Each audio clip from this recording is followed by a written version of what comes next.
Tarique Rahman HSC pass, Shafiqur Rahman MBBS pass. Nahid ইসলামের শিক্ষাগত যোগ্যতা কি? আসন্ন নির্বাচন অনুযায়ী প্রার্থীরা তাদের নির্বাচনী হলফনামা জমা দিয়েছেন। সে হলফনামায় আয় ব্যয়ের হিসাব ছাড়াও শিক্ষাগত যোগ্যতা ও পেশার কথা উল্লেখ রয়েছে। আলোচিত প্রার্থীদের শিক্ষাগত যোগ্যতা ও পেশা সম্পর্কে জেনে নেওয়া যাক।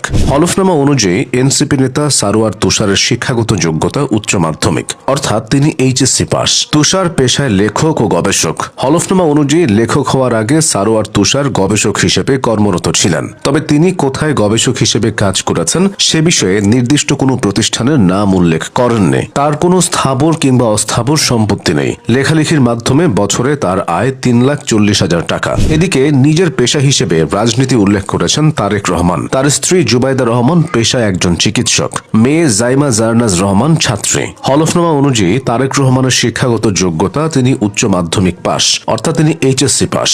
তারেক রহমানের নিজের কোনো গাড়ি বাড়ি নেই, তবে প্রায় 1,96,80,000 টাকার সম্পদ আছে। তার বার্ষিক আয় 6,76,350 টাকা। এদিকে তারেক রহমানের স্ত্রী ডাক্তার জুবাইদা রহমানের সম্পদ 1,30,30,191 টাকা। এদিকে এনসিপি নেতা হান্নান মাসুদ হলফনামায় নিজেকে ব্যবসায়ী বলে উল্লেখ করেছেন। ঢাকা বিশ্ববিদ্যালয়ের ছাত্র হলেও আব্দুল হান্নান মাসুদ নিজের সর্বোচ্চ শিক্ষাগত যোগ্যতা আলিম পরীক্ষায় উত্তীর্ণ বলে জানিয়েছেন। হলফনামায় 26 বছর বয়সী এই নেতা নিজেকে ডিজিল্যান্ড গ্লোবালের স্বত্বাধিকারী হিসেবে উল্লেখ করেছেন। তার কাছে নগদ 35,83,475 টাকা, ব্যাংকে 2,055 টাকা, 1 লাখ টাকার ঋণপত্র, 8 লাখ টাকার স্বর্ণালঙ্কার, 1 লাখ টাকার ইলেকট্রনিক্স সামগ্রী এবং 1 লাখ টাকার আসবাবপত্র রয়েছে বলে উল্লেখ করেন।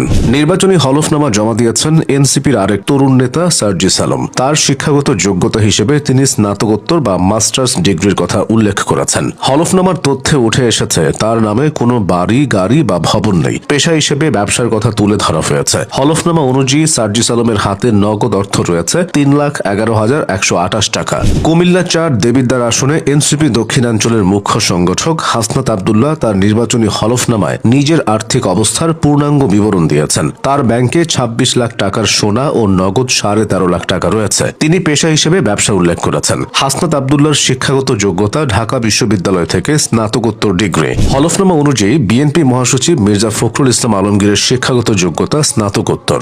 আয়ের বিবরণীতে দেখা যায় কৃষি খাত থেকে মির্জা ফখরুলের বছরে আয় 1,80,000 টাকা, ব্যবসা থেকে আয় 1,97,000 টাকা। পরামর্শক হিসেবে তিনি 2টি প্রতিষ্ঠান থেকে সম্মানী ভাতা পান প্রায় 8 লাখ টাকা, অন্যান্য উৎস থেকে 7,901 টাকা। সব মিলিয়ে তার বার্ষিক আয় 11,83,000 টাকা উল্লেখ করা হয়েছে। আসা যাক জামায়াত নেতাদের প্রসঙ্গে। হলফনামা অনুযায়ী জামায়াতের নায়েবে আমির সৈয়দ আব্দুল্লাহ মোহাম্মদ তাহেরের সর্বোচ্চ শিক্ষাগত যোগ্যতা